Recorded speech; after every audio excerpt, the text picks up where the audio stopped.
as you can hear, I'm speaking English today. So this is our first, let's call it the international episode. There might be more, but our plan is to continue in Norwegian, so our Norwegian listeners don't need to worry. But today we have a guest, and I think you have to actually pronounce your own name, because I didn't do my preparation. I didn't prepare how to pronounce your name properly, so you're welcome to just say your name so people know. Usually for English speakers, I say Péter Csörget, because it's easier for them to pronounce, but in Hungarian it's Csörget. Csörget. Okay. Péter Csörget. Csörget. Yeah, because I was like, well, Siska, so I didn't want to fuck that up. So Csörget. We could start with a nice laugh. Yeah. Well, that's good. There's always like this little sort of tension, and it's like a combination of nervousness and excitement that happens in me every time we start something.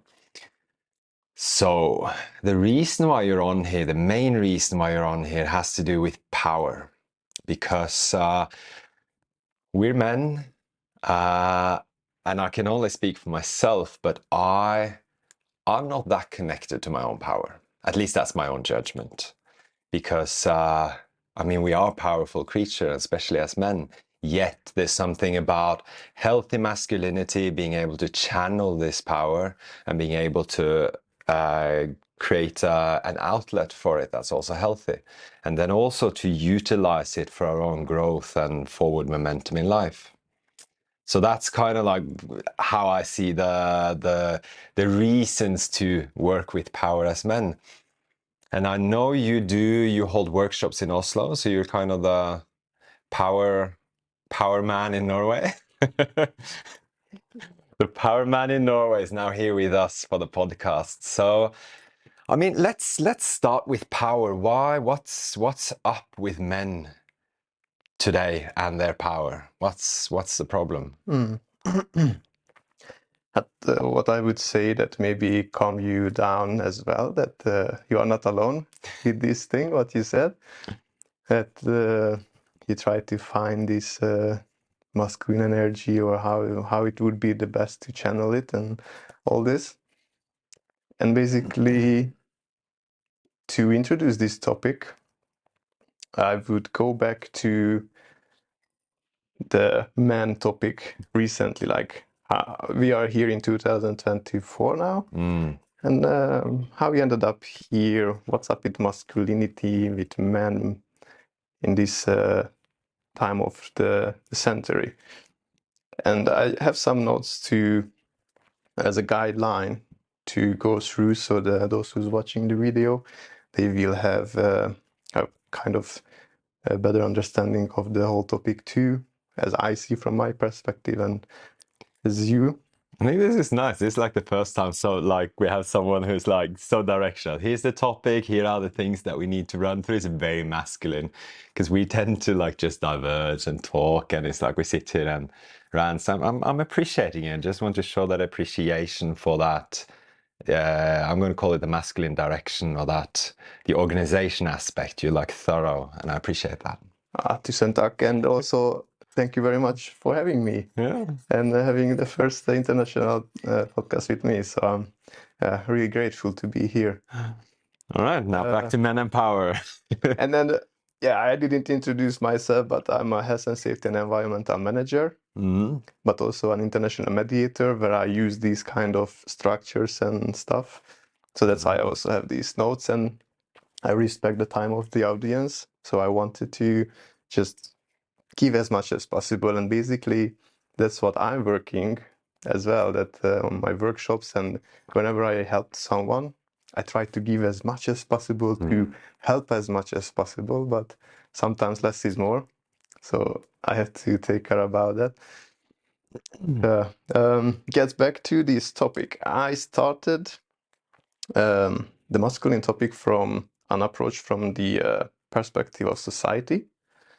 And as I see it, there was a strong alpha male power that was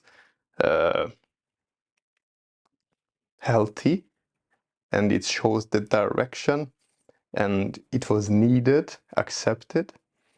But after the World Wars, this masculine raw power, it was just destroying kind of Europe, you know. So it was the need of getting back to the balance. But then, like every process, it tends to go to the opposite end. So now we are heading to the opposite end, basically. That's how I see. And then this raw power is stuck in us. Because now, in the modern society, where you have the raw power, where you can use your raw power. Yeah, there's no outlet, and it's almost like shamed as well, isn't it? Because since we move into the digital world, there's even less space where actually men can experience it. And they can basically, in the modern society, they can experience this at fight clubs kind of way. Also, those who do folk dance, because there is an assigned role of the man in the folk dance, for example. Oh, that's interesting. Yeah. Yeah, it's crazy that we just have to go back to check out how was it. Yeah. And then I found. Do you reckon it's special for folk dance? Or do you reckon that aspect is there in all kinds of like couple dances? Because I mean, the man normally leads and the woman follows in most couple dances, especially when there's man woman dancing. Exactly, and I just brought up this example because I practiced folk dance in Hungary, so it's for me it's like very traditional stuff in my mind, luckily. So that's why fight, and this was my examples of the modern society, and it is just one perspective from the society view, but there is another from family view. That from families also the man can disappear, and it can be because divorce, breakup, death. And it's public since I shared my story that my father was addicted and he committed suicide when he was just at the rock bottom. So from my family, it's from the inside family. Of course, I saw my uncle and all the others, but inside the family, there was my mother, my hardworking mother, with 2-3 jobs to get enough income to give us as much as possible. So we have so many kind of problems or difficulties we are facing. And the other thing is when the men try to be man or find how is it, then it's kind of strange to be decisive or show the direction or be aggressive or any of this basically. But that's part of the alpha male quality.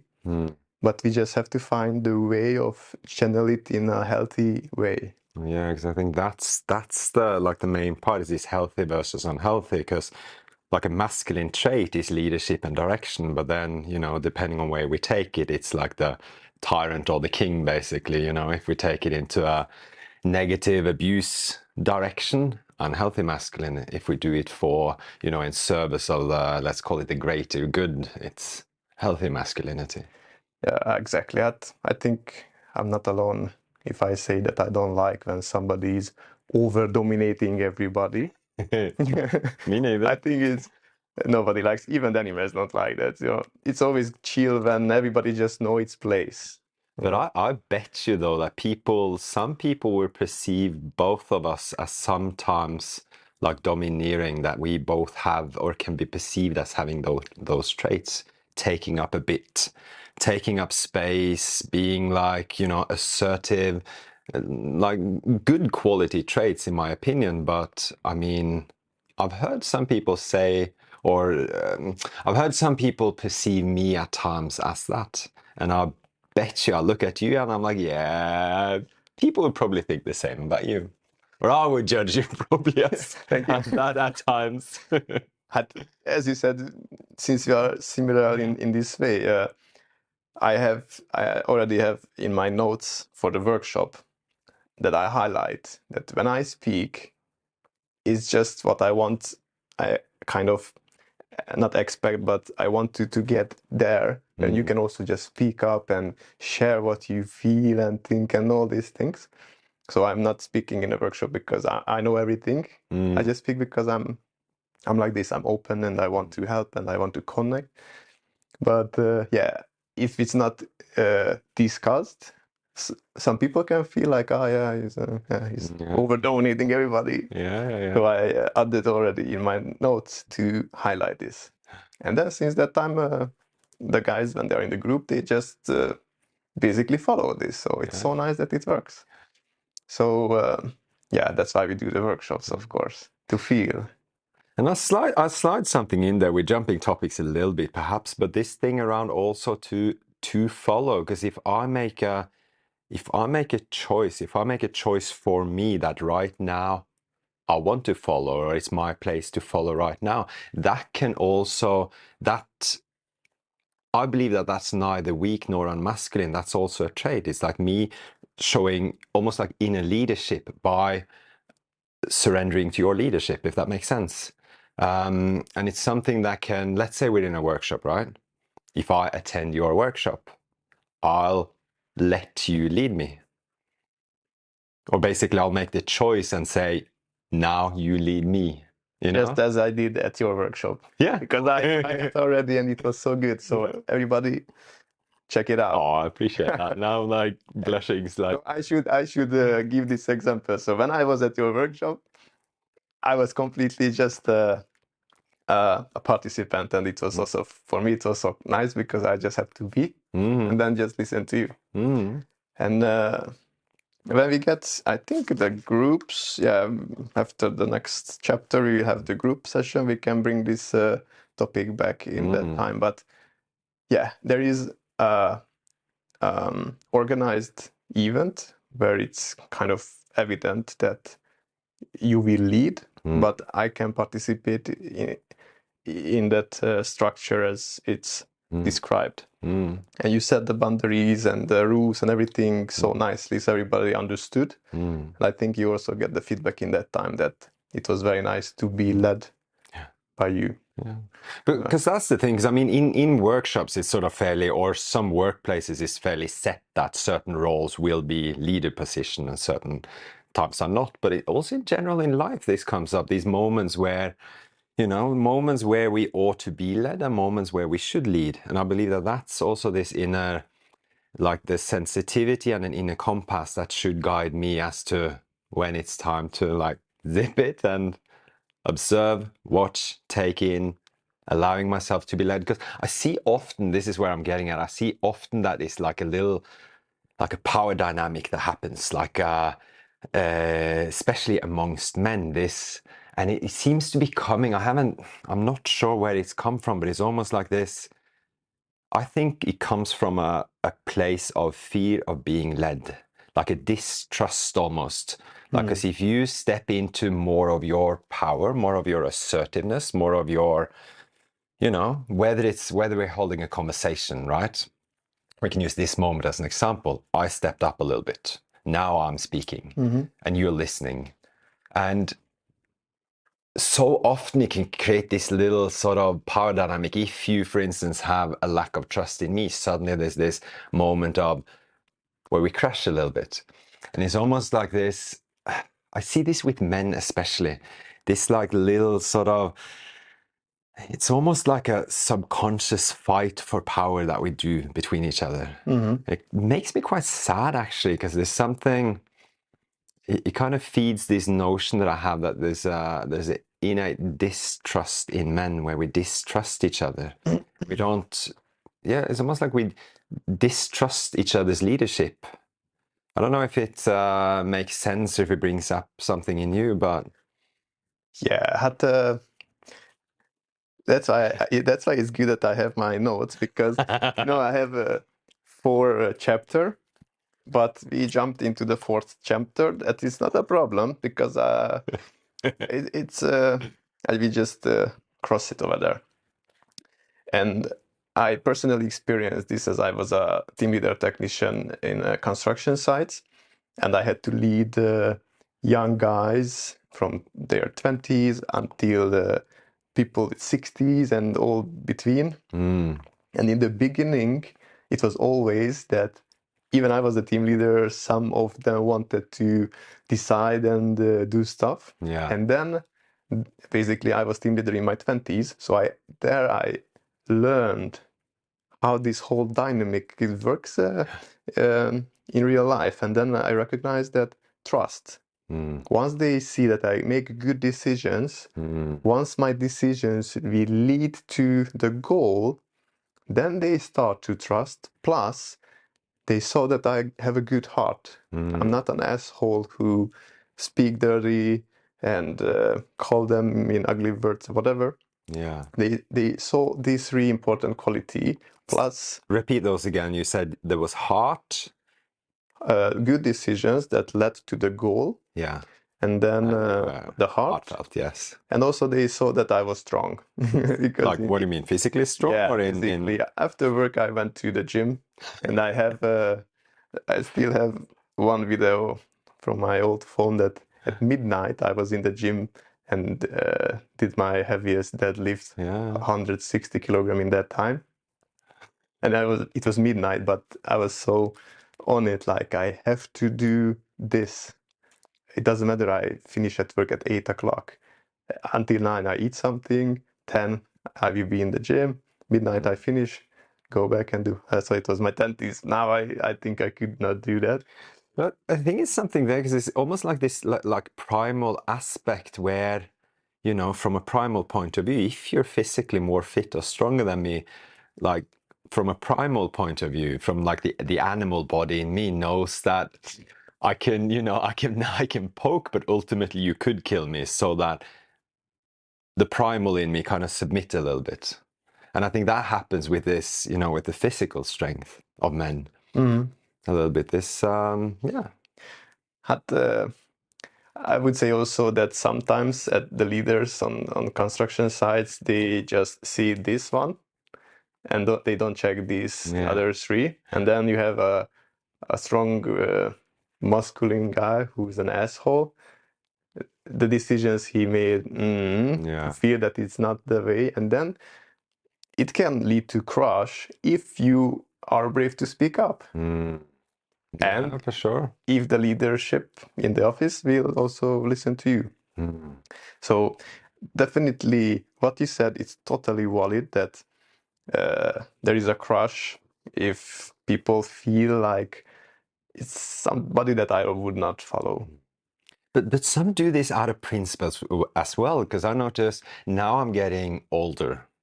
So now I'm at that age where I can kind of like, due to my age, I get respect from the younger ones. And due to my age, there's also not that big a gap between me and the older ones. But I notice a lot of old people have this, you know, an innate lack of respect due to age from younger people. And that saddens me a little bit. This, you know, hey, I'm 40, you're 20, I know better type attitude. Because it shuts the door to be open to actually receive some good value. Yeah, and it doesn't mean nothing if you are older. And I had a favorite psychologist in Hungary, and I still have, and I was watching his podcast, and it was very surprising seeing famous people came over for a talk, and then I recognized that even that person was 60 years old. In heart and mind, it was just 20-ish something. And it's because there was no proper mirror around, which means those who's surrounding this man, they don't speak up when they see something that is they just let him to be like that. So in that time I wished a girlfriend who will be not like this, that let me to be with all my shitty stuff and just accept it. Because if you get older with a person who is not reflecting you yourself, then you can just take all these scars and injuries with you until 60 and the death. But if you have someone who say, hey, what you said, it was very disrespectful, it hurt my feelings. Did you recognize that? Oh, if you have something like that, I can recognize like, oh yeah, I speak first instead of think first or feel into the situation. Yeah, I can hurt people. But then you're open for feedback as well. And I think that's like a good sort of leadership quality as well, this openness to, okay, that's how I impacted the world. And I can take that back and I can be like, okay, I'll take that on. I'll maybe shift a little bit, or maybe I won't, but it's like to at least take it in or be open to feedback, I think is like a huge step in both inner and outer leadership. Yes, and imagine that you have an old guy with these people around who don't help him to develop. So he's just as stupid as he was at 20, but he's just older. And imagine another guy in his 30s, 20s. He has friends around, family around, who are conscious, plus, thanks for being conscious, they speak openly. They just give feedback about stuff happened, what he did, and all these things, and also wants to help, to develop, to be better. You can imagine that 20, 30 years old guy will be 10 times clever than this 60 years old guy. Yeah, so absolutely. This is a beautiful example why it is important to be in men's groups, to meet and get to know each other. Because if we meet in a supporting environment, we are all here to develop. I will let you know if I feel something, or if you say something that is, or why did you say that, and let you two solve that thing and explain. And maybe when you explain, you find the answer like, yeah, I felt frustrated because you triggered me with this topic. Yeah. But was it about me or? So if there is conversation and everything, it just, the development happens. So that's why it's so beautiful to do this groups, the men's groups, and all the groups we do, because there you can have people who help you to develop.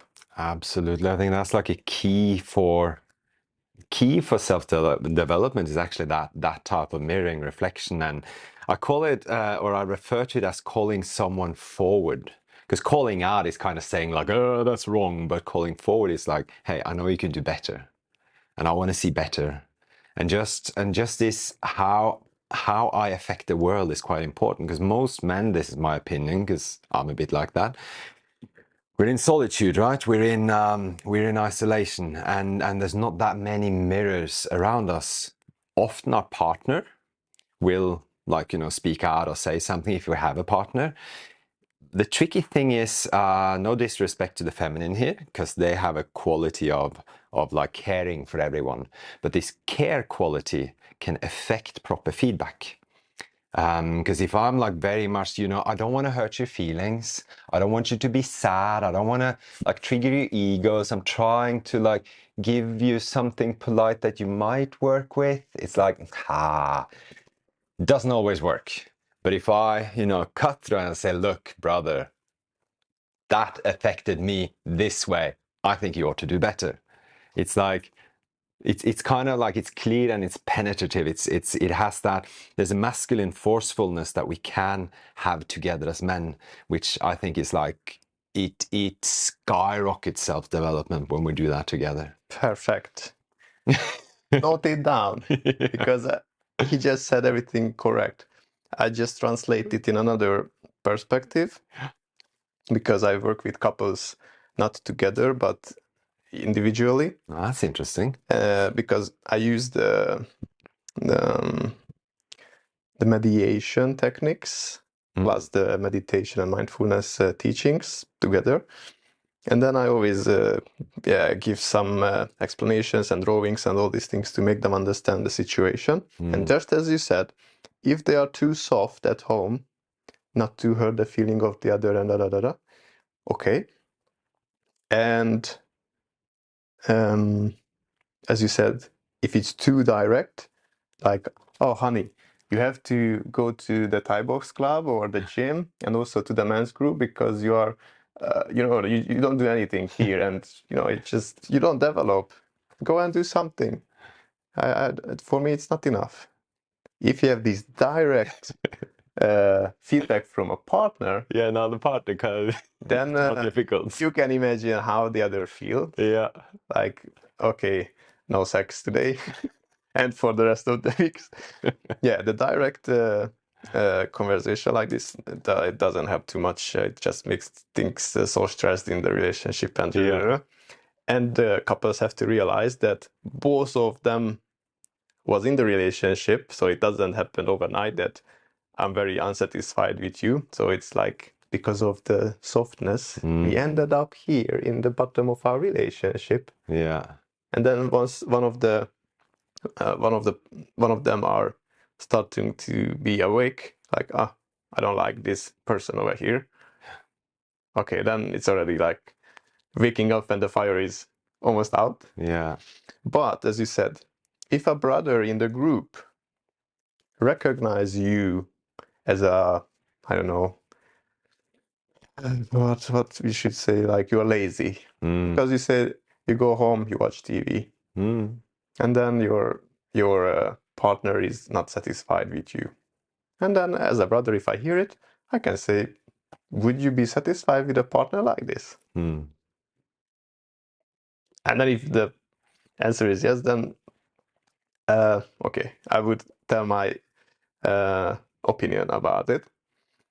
So it's much easier to get the feedback from someone else, but and not from the partner, because then it makes things very difficult in the relationship. So there is certain things that it's better if someone figures out individually, so then he can go home better, and then he can find a place to be better and go home better. Yes. And regarding the mirroring, I don't want to miss this part. It is very important for everybody that if you meet with someone, that someone has a dirty mirror too. So what the other person will show you, it's not a clear mirror. It's just good to think about it. What you got as a feedback or what was happening in this conversation. Because he's not a Buddha. He is a person, a human, who need to go through on this spiritual path to find this view without lots of filters. I think you had a crucial point there about this. You called it a dirty mirror, because like the concept of mirror is very sort of it's very sort of self-development concept. You know, people are my mirrors. But I think it was crucial, this point that you mentioned, the awareness that mirrors are dirty, and you said it so nicely that the person in front of me is not Buddha. It's whatever they're reflecting back. You know, this remembrance that they're also like imperfect as me, basically.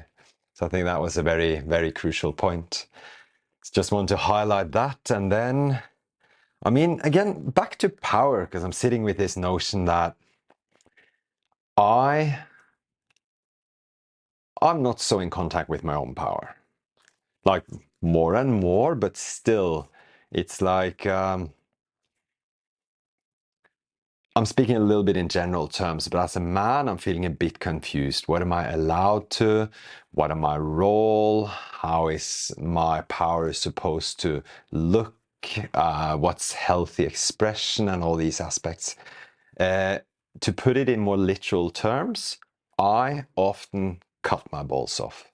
Whether it's in conversation, I do it less and less now. Whether it's in sex, whether it's in like leadership, relationship partner, like a lot of times it's like I play the nice guy card instead of owning my balls. And I think that's not just me. That's virtually every man, at least in my opinion or judgment. That's men these days. We cut our balls off to such an extent that we're basically neutered. Like, where is our inherent power? And how the fuck do we get it back? So that's what I'm sitting with. Thanks for sharing it. I made my notes about this. Just some thing about the mirror. What is this dirty mirror is? The dirty mirror is that someone sees you with, for example, his scars, wounds, and all kinds of traumas view. Mm. And then you trigger it sometimes, and then it's all kinds of things coming up, ego fight and all the other thing.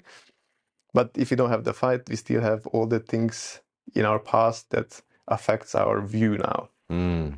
So that means the dirty mirror stuff. So that's why we have to check how much is about me, Yeah. basically. And coming to the workshops, to self-development workshops, helps to meet people whose mirror less dirty. Mm. The reflections that you get, it's much clearer. Mm. And even not, you can think about in present Yeah. how to analyze this, how to decide how much is it in me, and have a conversation. So doing it on a workshop, I call it as a preparation for life, relationship, workplace, because here you can practice Yeah. with people who have less dirty mirrors. And that's crucial, that everybody should understood when we talk about come to the workshop. It's not about just meeting up and listen to each other and go home. It is about all this work. It's almost like this. It reminds me of this. There's a saying that there's something called the growth mindset. And if we all get together and we all share a growth mindset, that's when we kind of propel each other. It's almost like, at least for me, that's when there's this juiciness of like, we all want the same thing. We all want that growth. And then it's like, okay, how can we best support each other in growth? And I think that's very beautiful. And you mentioned workshops, because we both hold workshops, circling these aspects, but you also do, again, back to power awakening. That's the name of yours, right? Yeah. And like, I'm feeling a bit guilty here because you've been to my workshop. I have yet to come to yours. And I've asked myself this question: why am I, sometimes I have valid excuses, but honestly, I think it's about prioritization when it comes down to it. I can always say, shit, my son, my work, my whatever, but it's about prioritizing. So I I did this like now just before you arrived, and now during the conversation here, I'm feeling into it, and I'm like, there is something around the topic of power awakening that scares me a little bit. Because I know that your workshop is that there's physical aspect, there's screaming there. I've seen videos and pictures. And I'm sitting with this, like I'm in a torn, because I know men need this. I know I need this. And yet part of me is afraid. So to be totally transparent and totally honest, I'm a bit afraid of going to your workshop. Like I'm gonna totally, like I'm committing now on camera, I'm committing to, I will come. So I'll confront my fear. I'll push through and come, because it's needed. I know it's needed for me, but I just want to like acknowledge that the fear point. There's something in me that's like, I'm a fear of screaming, fear of activating, I think it's the fear of my own rage or my own suppressed like anger that lays in me. And I'm afraid to bring that to the surface because I don't know how it'll look. I don't know how it'll feel. And yes, so I'm afraid of that. And it's a little sort of humbling, and like now I'm sitting with this slightly dirty feeling of, oh, this is, I don't like to admit this, but yeah. How does that land in you? That is beautiful. Everybody who's listening you now, it is an example how to speak in the group, for example, because that's how we open our in the group setting. And then others can come up with questions like, okay, as you said previously, you feel that your boss cut off sometimes and all these things with issues, difficulties with the masculine part. So then they can come up like, okay, how do you think it would be less time without the boss? Yeah. How can you get back? How to avoid to cut it off? So all these things can be discussed in the group.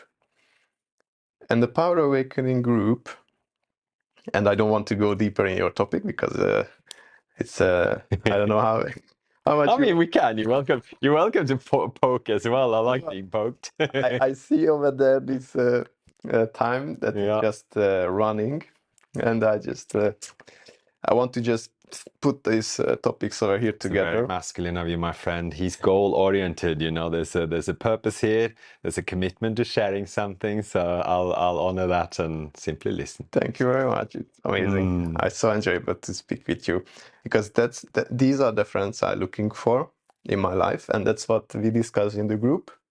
That many of them don't have these kind of friends like you, open, honest, and share stuff and want to grow together and want to be open and help each other. And this is an example how a good friend look like. Oh, Actually, so it's really appreciate this time with you here. well, thank you. So regarding the power awakening, prioritizing, scarce, yeah, it's like everybody else. It's I can tell you that usually I have these feedbacks like, yeah, I'm here, but with lots of question like, okay, how it will be, and I just say, okay, it will come, so no worries. And how power awakening works. The first step, I decide to come. So then my subconscious will start to prepare that I'm going there. Even the price of the milk, the children's, and the work is in my head. My subconscious start to work on it. So you take this little step towards your fear. And what I teach at the Power Awakening is basically this, that fear is also a power. And once you take steps towards fear, you get back that fear power to power, like this kind of power. So then there will be less fear, and that's how you get into balance. Yeah. So first power cup shot is deciding to come. The second, attending, I'm there.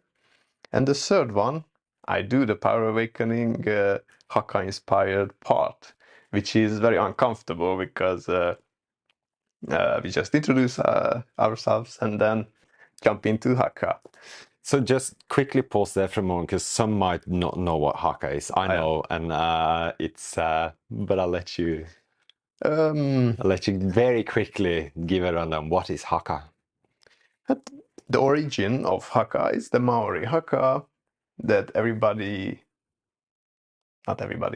most of the people knows that they are the screaming Maoris with tattoos and all these things, or the rugby team. Yeah. Before they have the play, they have this it comes from the native New Zealand. Yes. New Zealanders. Yes, right? This is and the tongue out and the there's the full warrior dance. Yeah, and I practiced that in Hungary. There was a men's group also with this topic, and they used the original HAKA. And then I couldn't connect too much with the history of it because it's Maori stuff, but to do it, it's cool.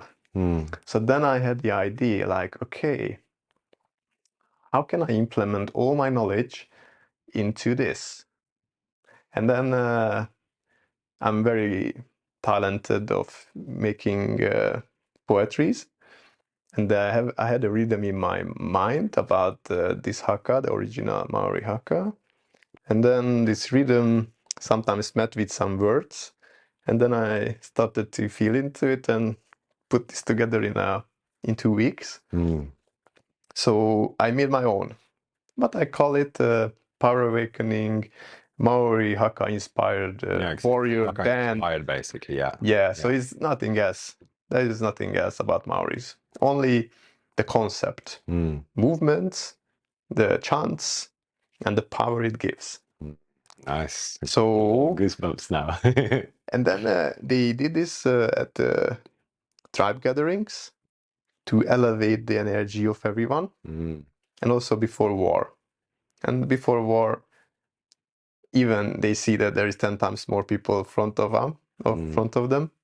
They know that they have to go because they will not put the sword down and kill me. Yeah. No. And then I will pump up the people over there just as a leader of the soldiers do. And that's how I usually say now you get this energy boost into the space, and then just be with it. And 99% is with it. There was only one person who could not connect to this raw power of human, because I have a workshop for men and women as well, because it is about raw power that elevate you. Yeah. And then there's the third power shot that you do the haka. Great. And basically what we do is connected to my personal journey. And my personal journey is that everybody is doing their life unconscious. Psychology also call unconscious everyone who is just like doing work, going home, eat, sleep, whatever they do without thinking about spirituality or whatever higher consciousness, just regular people. And the male energy has many areas of appearance. That's what I noted down. And what is I highlighted is the physical and emotional and the psychological level. And unconsciously, I started to work on these. On a human level, that was psychology. The body level, I did sport luckily since age 5. Every kind of things, because I was very active and I channeled out my energy that way. And also the food, I was very conscious about food to build my body, my temple, to support my temple to grow. And sexuality, because that's our balls, about our balls. Yeah. And the spirituality, I find Buddhism. Half of my 20s and all my life, I was not connected to any spiritual thing. I was just unconscious. And then I met my girlfriend, my ex-girlfriend, and then she introduced me to Buddhism. And that was something I found interesting in at that time. So luckily I had the Buddhism. I want to throw something in there. This is a little tribute to women as well, because very often there are these little drips of inspiration that, I mean, if we as men, I'm polarizing a little bit here, but if we as men stop, listen, and take it in, we don't need to follow. We don't need to like do whatever they say. If they say, you should do whatever. But just, that those drips can be quite powerful. And I know many men's gotten into self-development due to a little sort of poke and push from a woman, or in your case, spirituality. And it's like, that's good inspiration. And it requires us to kind of be open to be inspired. And it can come from many places. It can come from like, wanting sex, wanting relationship, wanting to be, to look good in her eyes. And that's not the best instep, so to speak. But still, it's an okay instep, because normally what comes from that is, after a little while, is like, fuck, I'm doing this for myself because it works, or it has an effect, or it betters my life or something. So it's almost like my comparison is no, I'm not going to go there. But yeah, so just a little sort of, the inspiration is worthwhile. I think that's what I wanted to say. It's a very good additional info for this topic, for sure. And how it came back to Buddhism. Yeah. And she inspired me. She inspired me because she was so sharp and conscious and organized and everything. And I knew that it was part of all these things that she's in already. Yeah. Plus, I wanted to be as good as possible for her. Yes. Because we were not on the same level as well. I felt it. And I wanted to speed up. And she said, Buddhism and Tantra that she was practicing, Kriya Tantra. So I was into these two with her. And that shows me just another level of everything. So that's how it opened up new doors. So I was inspired, but also as a man, I wanted to be at least equal but to feel my power in the relationship, because when your partner is much more educated, much more experienced, she was older than me as well. Yeah. So then I felt the need of do. Yeah. So I was really on it. And to come back to the physical, emotional, and spiritual level, I started this unconsciously and added the Buddhism consciously.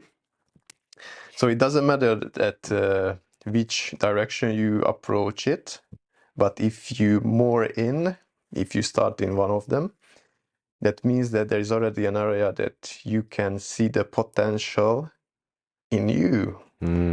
So once you do sport, you start to feel like, wow, I can run 2 kilometers, 20, 30, 100 marathon and all these things. So you will get energy. Yeah.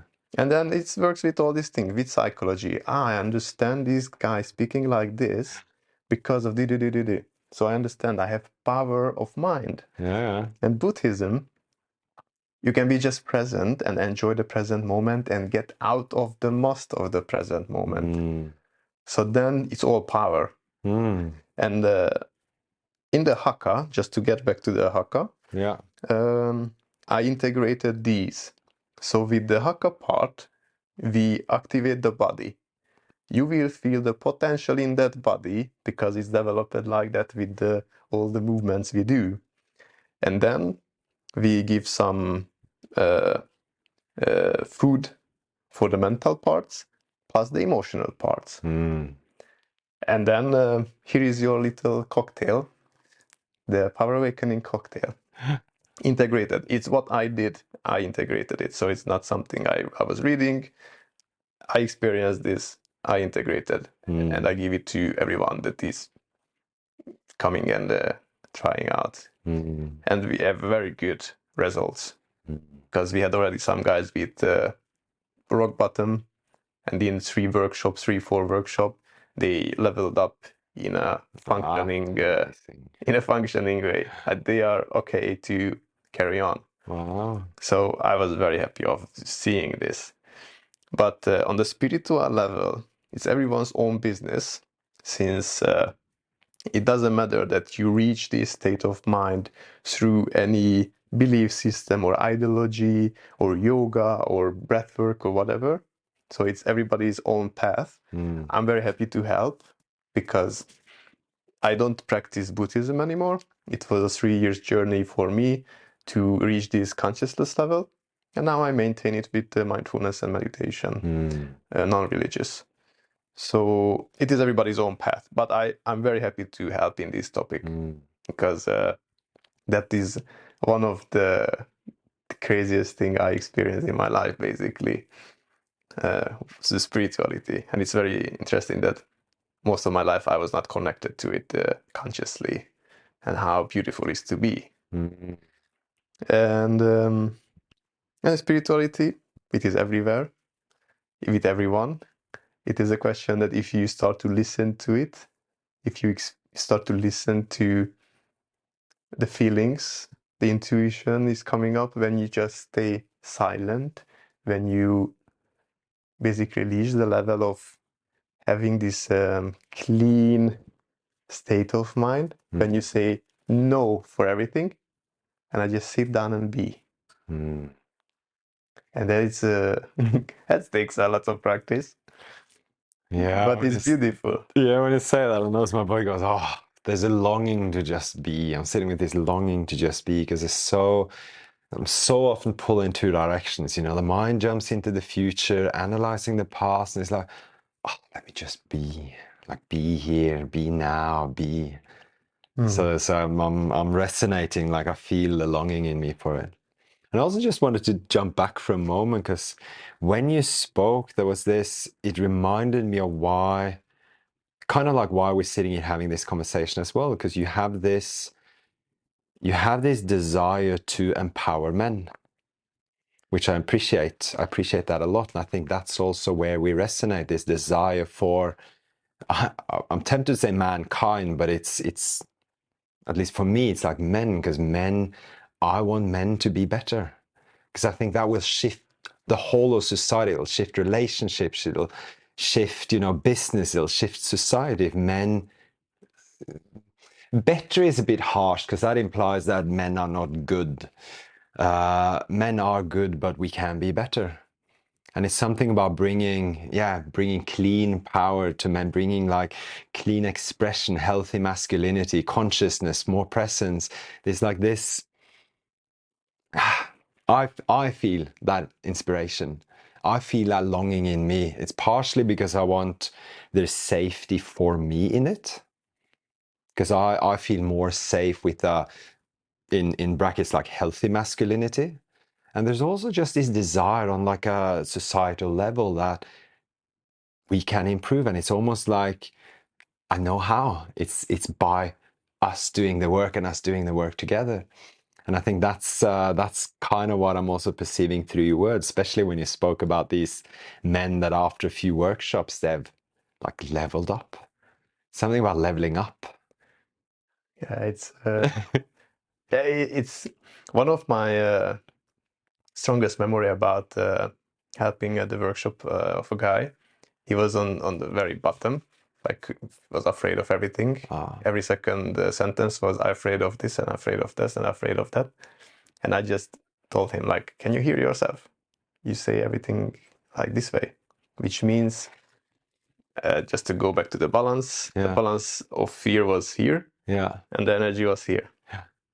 And it was very amazing that the group was holding the space plus 1.5 hours after the workshop. So we were there until 10:30 to help this guy to see the world a little bit another way, from other perspectives, plus find things, how can he get into power and all these things. And he came back to the next man's group with around 30% more energy. He was more relaxed, open. But he was very honest. He said, I was laying on the couch until 5:30 and 6 o'clock is the workshop. And he said it was very hard to make the decision, but he did. And he said, oh, good. See, that's empowerment, you know, that's the inner leadership. This, fuck, I really don't want to do this, but I know it's good for me. So, I'm going to like scrape myself up and cross the threshold and it's there, right? And then you just see what you did. Yeah. You did all these things. Yeah. That's already power. You decided, you remember. Yeah. The first thing you decide to go. Yeah. Then it's already, you are facing to fear again. So you get back power from fear. Now I have tried to do the next steps. Yeah. Yeah, no, that's nice. So it was very nice. It was very nice to see that you do these things. You see, it's that easy. Yeah. Once we see the fear as power, we can get a lot of power. Of course, we don't face to the highest fear, but we step by step go for it. Because then you get all this free energy. And it just takes action. Yeah. And it's part of masculinity. Take action, decide, go for it.